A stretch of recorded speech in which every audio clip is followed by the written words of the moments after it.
बगुलामुखी की साधना, शत्रु शमन, संकट के निवारण, समस्या के समाधान, वाद विवाद मुकदमा, कोर्ट कचहरी, वाक सिद्धि, धन ऐश्वर्य की प्राप्ति के लिए की जाती है। यदि आपका कोई मुकदमा या आप अदालतों से मुकदमों से बहुत ज़्यादा परेशान हैं तो बगुलामुखी की साधना कीजिए, आपको निश्चय सफलता प्राप्त होगी। लेकिन एक बात ध्यान देने वाली बात है कि साधना में निष्ठा परम आवश्यक है। अगर श्रद्धा नहीं है, विश्वास नहीं है तो किसी भी प्रकार से कोई फल की प्राप्ति नहीं होगी। इस साधना को करने के लिए सद्गुरु, सुयोग बगला साधक अथवा किसी निष्कपट साधु या सुयोग विद्वान अनुभवी कर्मकांडी निर्लोभी पंडित से साधना से संबद्ध पूर्ण जानकारी हासिल करने के बाद ही करना चाहिए। यह साधना केवल किसी पुस्तक को पढ़ के या किसी की सुनी सुनाई बात को सुन करके यह साधना प्रारंभ बिल्कुल भी नहीं करनी चाहिए। ये आपके लिए मेरी ओर से सख्त निर्देश है। मित्रों, मैं के मिश्रा ज्योतिष शोध सेवा संस्थान से, जैसा कि आप लोगों को मालूम है कि हम अपने चैनल के माध्यम से कुछ विशेष बातों पर चर्चा करते रहते हैं। इसी श्रृंखला के अंतर्गत आज हमने माँ पीताम्बरा देवी बगलामुखी जप के विधान की चर्चा इस वीडियो में की है। जैसा यथा योग्य हमें ज्ञान प्राप्त हुआ और हमें हमारे अध्ययन के माध्यम से जो भी हमसे बन सका वो हमने इस वीडियो में देने का प्रयास किया है। और साथ में मैं प्रार्थना करूँगा पीताम्बरा देवी से, बगलामुखी देवी से कि यदि अगर किसी प्रकार की कोई भी त्रुटि या कोई भी गलती अगर हो गई हो तो मैं इसके लिए क्षमा प्रार्थी हूँ, मुझे क्षमा प्रदान करें। मित्रों, इस कार्यक्रम को प्रारंभ करने से पूर्व आपसे हमारा आग्रह है कि हमारे इस चैनल को जितने ज़्यादा से ज़्यादा लोगों में आप शेयर करेंगे उतना ही हमें भी लाभ होगा और माता पीताम्बरा देवी का आशीर्वाद आप सभी लोगों को प्राप्त होगा। अगर आप इस चैनल पर नए हैं तो इसे सब्सक्राइब अवश्य करें। आइए प्रारंभ करते हैं। शास्त्रों में बगलामुखी ब्रह्मास्त्र विद्या कही गई है। स्तंभन के लिए पीताम्बरा माता के नाम से जानी जाती है। यह 10 महाविद्याओं में अष्टम महाविद्या है, 8वीं प्रकार की ये विद्या है। पीताम्बरा बगलामुखी माता लगाम की भांति दुश्मनों को खींचकर उन्हें घोड़ों की तरह स्तब्ध कर देती है। स्तंभन इनकी जो प्रक्रिया होती है कि दुश्मन बहुत माने बिल्कुल स्तंभित हो जाता है और आपकी तरफ से वो निष्क्रिय हो जाता है। शिव मृत्युंजय हैं, इसलिए बगला साधना के समय जप या बगला स्तोत्र के पाठ के पूर्व या पश्चात एक माला महामृत्युंजय का जप अवश्य करना चाहिए। फिर मृत्युंजय जप के बाद बगला कवच का पाठ करना चाहिए। कवच के उपरांत बगलामुखी देवी के मंत्र का जप स्तोत्र पाठ करने चाहिए। माँ का 36 अक्षरों वाला मंत्र जो मैं बताने के लिए जा रहा हूँ, आप लोग ध्यान से सुनें। हालांकि इस तरीके से मंत्र बताने से पाप लगता है, लेकिन फिर भी मैं माता जी से क्षमा प्रार्थी हूँ इसके लिए। मंत्र आप लोग ध्यान से सुने। ओम ह्रीं बगलामुखी सर्वदुष्टानां वाचम मुखम पदम स्तंभय जीवा कीलय बुद्धि विनाशाय ह्रीं ओम स्वाहा। मंत्र फिर से आप देखिए, सुनिए ध्यान से और प्रार्थना करिए हाथ जोड़ करके। ओम ह्रीं बगलामुखी सर्वदुष्टानां वाचम मुखम पदम स्तंभय जिह्वाम कीलय बुद्धि विनाशाय ह्रीं ओम स्वाहा। एक बार पुनः मैं दोहराता हूँ, आप लोग हाथ जोड़ करके इस मंत्र को याद करने का प्रयास करिए। ओम ह्रीं बगलामुखी सर्वदुष्टानां वाचम मुखम पदम स्तंभय जिह्वाम कीलय बुद्धि विनाशाय ओम स्वाहा। मंत्र का जाप आरंभ करते समय बगलामुखी का इस तरह से ध्यान करना चाहिए। क्या ध्यान में रखना चाहिए? मैं स्वर्ण सिंहासन पर विराजमान त्रिनेत्रा पीले वस्त्रों से सुशोभित स्वर्ण अंग कांति वाली चंद्रमा को मुकुट के रूप में धारण करने वाली, चंपा पुष्पों की माला धारण करने वाली, अपने हाथों में मुद्गर, पास, वज्र, जिवा धारण करने वाली, आभूषणों से अंगों को शोभायमान करने वाली एवं तीनों लोकों को संबित करने वाली श्री बगलामुखी देवी का मैं ध्यान करता हूँ। आंख बंद करके सामने बैठे और ये जो उनका एक ध्यान जो दिया गया है, इस तरह से आप इनको ध्यान करें। मैं फिर से एक बार दोहरा रहा हूँ। मैं स्वर्ण सिंहासन पर विराजमान, त्रिनेत्रा, 3 नेत्रों वाली, पीले वस्त्रों से सुशोभित, माने पीले वस्त्र पहने, स्वर्ण मुकुट जैसी अंग कांति वाली, चंद्रमा को मुकुट के रूप में धारण करने वाली, चंपा पुष्पों की माला धारण करने वाली, अपने हाथों में मुद्गर, पास, वज्र, जिह्वा धारण करने वाली, आभूषणों से अंगों को शोभायमान करने वाली एवं तीनों लोकों को स्तंभित करने वाली श्री बगलामुखी देवी का मैं ध्यान करता हूँ। ये तो उनका ध्यान हो गया। अब देखते हैं जप संख्या कितनी होनी चाहिए। कार्य के अनुसार बगलामुखी देवी की जप संख्या निर्धारित कर लेनी चाहिए। आपका जैसा कार्य है उस तरह से जप संख्या निर्धारित होती है। यदि कोई कार्य बड़ा या दुस्साध्य है, माने जिसकी साधना बहुत ही कठिन है, तो 1 लाख जप अवश्य करना चाहिए। इसके विपरीत छोटे या सुसाध्य, माने जो आसानी से हल होने वाले कार्य के लिए 10,000 जप करना ठीक रहता है। बगला साधना गुरु के सानिध्य में करना जरूरी है। गुरु के परामर्श के अनुसार ही जप संख्या निर्धारित करनी चाहिए। देखिए, बिर गुरु ज्ञान नहीं मिलता है, तो गुरु की आराधना गुरु के सानिध्य में इसे करना चाहिए। अब देख लेते हैं हवन एवं हवन का क्या फल है। बगलामुखी का ये तो अभी हमने ध्यान कर लिया, जब संख्या मैंने आपको बता दिया। हवन की बात कर लेते हैं। जप के बाद उसका दशांश हवन करने का विधान है। मैंने अगर 1 लाख मंत्रों का अगर आपने जाप किया है तो 10,000 मंत्रों का हवन आपको करना चाहिए। किस पदार्थ से हवन करने से कौन सा फल मिलता है, इसका हम यहाँ उल्लेख कर रहे हैं। एक हल्का फुल्का हम विवरण देने का प्रयास कर रहे हैं। आप लोग बहुत ही ध्यान सुने। वशीकरण के लिए सरसों से हवन करना चाहिए।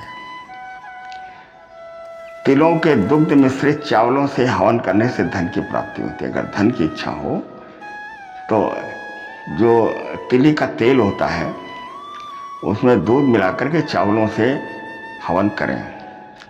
अशोक व कनेर के पुष्पों से हवन से पुत्र की प्राप्ति होती है। सेमल के फूलों से हवन से शत्रुओं पर विजय प्राप्त होती है। राज्यवस्था के लिए गुग्गल घृत से हवन का विधान है। तिल मिश्रित गुग्गल के हवन से बंदी की रिहाई होती है। अगर कोई जेल में है और उसे आप रिहा कराना चाहते हैं तो तिल मिश्रित गुग्गल के हवन से बंदी की रिहाई निश्चित हो जाती है, अगर आपके अंदर श्रद्धा है। अब देख लेते हैं अनुष्ठान का समय और स्थान कौन सा रहना चाहिए। मित्रों, अनुष्ठान के लिए आप लोगों को जो समय निर्धारित है वो साधना या अनुष्ठान का एकांत समय होना चाहिए। साधना घर अथवा पर्वतीय प्रदेश, बीहड़ जंगल या सिद्ध शैल ग्रह पाषाण का बना हुआ घर हो, माने जिसे गुफा बोलते हैं, अथवा पवित्र महानदियों के संगम के तट पर भी की जा सकती है। किंतु स्थान खुला नहीं होना चाहिए। स्थान बिल्कुल भी ना खुला, गुफा हो तो ऊपर से छत अवश्य हो। यदि किसी कारणवश खुले स्थान पर जब करना पड़े तो पीले रंग की चांदनी, पीले रंग की चद्दर ऊपर तान लेनी चाहिए। अनुष्ठान, पूजा, जप, स्तुति, पाठ आदि टापू पर बैठकर नहीं करनी चाहिए। ऐसा नहीं कि अगल बगल जल भरा हो, बीच में टापू है, वहाँ पर आप करें, ऐसा बिल्कुल भी नहीं करना चाहिए। स्थान गंदा न हो, अशुभ या गलियारे वाला न हो। बगला साधना के लिए स्थान का चयन करते समय सदैव सावधानी रखनी चाहिए। साधना रात में ही करनी चाहिए। साधना का समय निर्जन समय जो होता है रात में ही करनी चाहिए। अब जरा देख लेते हैं पीताम्बरा देवी बगलामुखी की जप की विधि क्या है। देखिए, बहुत ही ध्यान से आप लोग इस इस खंड को सुने। पीताम्बरा साधना में पदार्थों का पीला होना अनिवार्य है। साधक को पीले वस्त्र धारण करने चाहिए, नीचे से ऊपर तक यानी अंग वस्त्र भी पीले होने चाहिए। साधक को पीले वस्त्र धारण करके पीले पुष्पों से बगलामुखी देवी का पूजन करें।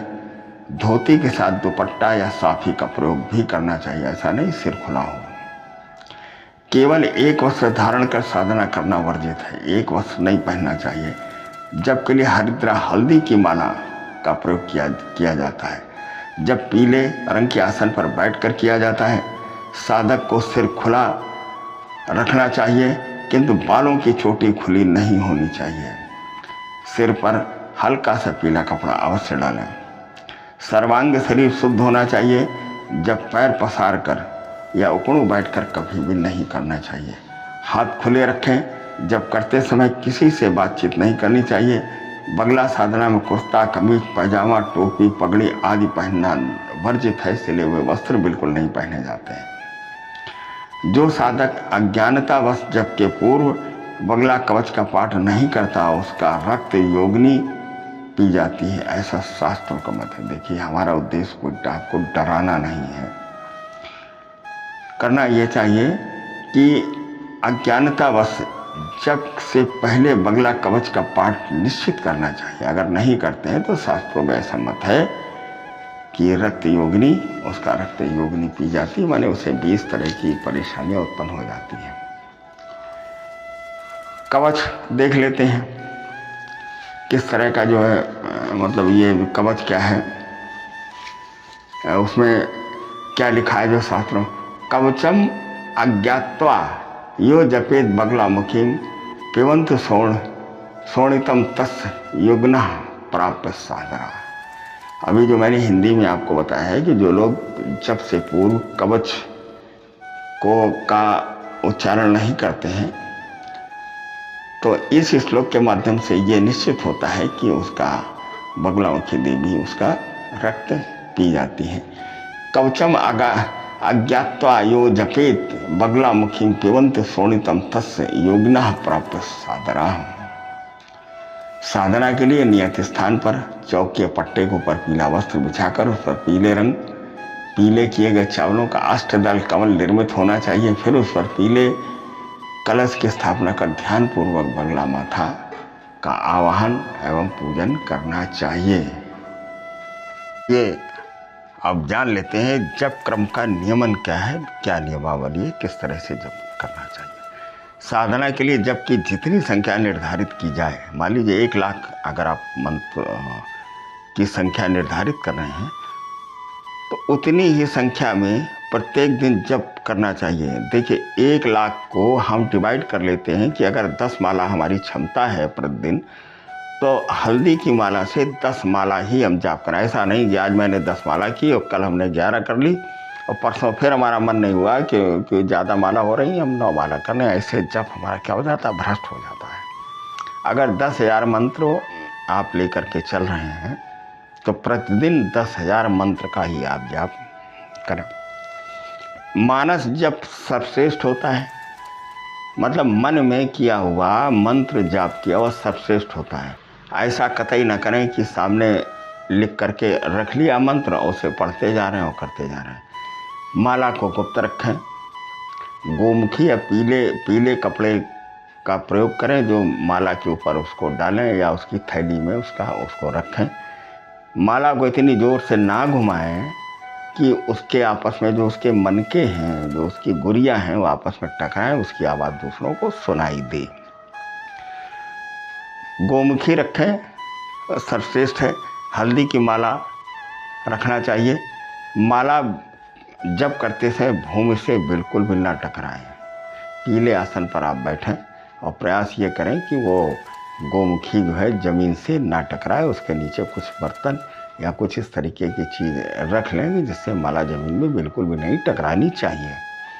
आइए अब सामग्री की बात कर लेते हैं। सामग्री क्या है? केसरिया या पीला चंदन, पीले अक्षत, सूखी पिसी हल्दी, केसर, चंपक पुष्प, पीले कनेर के फूल, पीला कलावा, पीला यज्ञोपवीत, पीला कपड़ा, पीताम्बरा माता के लिए पीले वस्त्र, पीली चुन्नी, पीतभूषण, पीले मौसमी फल अर्थात ऋतु फल, माने नहीं मिलते हैं पीले तो ऋतु में जो फल है उसका इस्तेमाल करना। अगर केले का समय है तो केले आप ले आएँ। जिस समय अनुष्ठान संपन्न कर रहे हूँ उस अवधि या उस मौसम में जो फल प्राप्त हो उसे आप उन्हें लेना चाहिए। तथा मिष्ठान में बेसन के लड्डू, पान, सुपारी, धूप, दीप, घी, कपूर, पीला आसन, हल्दी गांठ की जपमाला, कुमकुम, अबीर, गुलाल, पीताम्बरा को चढ़ाने के लिए पीले रंग के वस्त्र व पीले रंग की पताका भी होनी चाहिए। अब जरा देख लेते हैं बगला गायत्री। यदि पीताम्बरा देवी बगलामुखी के विधि सहित पूजन के उपरांत नित्य एक माला बगला जप बगला गायत्री का भी किया जाए तो शत्रुओं का समन, भीषण विघ्नों का नाश, विवादों का समन, दुख दारिद्र्य का नाश, मंत्र दोष प्रमोचन एवं ग्रह दोष निवारण हो सकता है। बगला गायत्री मंत्र का जब भी पीले वस्त्र पहनकर, पीले आसन पर बैठकर, पीली हल्दी की गांठों की माला से ही करना चाहिए। अब समझ लेते हैं बगला गायत्री मंत्र कौन सा है। ओम ह्रीं ब्रह्मास्त्राय विद्महे स्तंभन वाणाय धीमहि तन्नो बगला प्रचोदयात्। मित्रों, ये मंत्र मैं बोल रहा हूँ लेकिन फिर भी आप लोग कहीं किसी गुरु आप अपने गुरु से इस मंत्र को सीखें, इसको याद करें, इसके बाद में ही जाप करें। हो सकता है कि मुझसे बोलने में कोई त्रुटि हो गई हो, किसी प्रमाणित पुस्तक से या किसी ग्रंथ से इस मंत्र को आप अवश्य निकालें। अब देख लेते हैं बगला माता के जप अनुष्ठान के बाद जप के दशांश का होम करने का भी विधान। होम का दशांश तर्पण और तर्पण का दशांश मार्जन करना तथा मार्जन का दशांश प्रिय भोज कराना चाहिए। भोजन बेसन के पीतवर्ण, मोदक, मिष्ठान, पकवान आदि का करना चाहिए। प्रतिदिन पूजा एवं जप के बाद श्री बगलामुखी माता को घी या कपूर की आरती करनी चाहिए। पूजा काले कोऽपि आर्तिक्यम पठेत धन धान्यादि समृद्धो सानिध्यम लभते। बोलो जय बगलामुखी माता की। मित्रों, ये कलयुग में अकाट जब विधान है। अगर आप श्रद्धा से इन देवी माँ की शरण में आपके गए तो स्तंभन, उच्चारण, शत्रुनाश, विघ्न बाधाएं इत्यादि, धनार्जन, सारी समस्याओं से इनमें मुक्ति मिल जाती है। लेकिन एक बात कहना चाहेंगे कि हर पूजन और विधान के साथ में श्रद्धा का होना अति आवश्यक है। मित्रों, ये जो मैंने आपको मंत्र और ये सारी चीज़ें बताई हैं, हो सकता है इनमें कहीं न कहीं से कोई गलतियां भी रह गई हों, तो इसके लिए क्षमा प्रार्थी हूँ। साथ में माता पीताम्बरा देवी बगलामुखी देवी से क्षमा प्रार्थी हूँ। और आप लोगों से हम यही एक आग्रह करना चाहेंगे कि आप लोग इसको अनुष्ठान को केवल हमारे वीडियो को देख करके ना करें, अपने गुरु के सानिध्य में, गुरु की शरण में जाकर के ही आपको इसको करना चाहिए। साथ में एक छोटा सा हमारा भी आग्रह है आपसे, जिसे आप लोग सब्सक्राइब अवश्य करें। इसके साथ में हम इस वीडियो को समाप्त करते हैं। जय पीताम्बरा देवी की। भगवान पीताम्बरा देवी आप सभी लोगों की रक्षा सुरक्षा करें।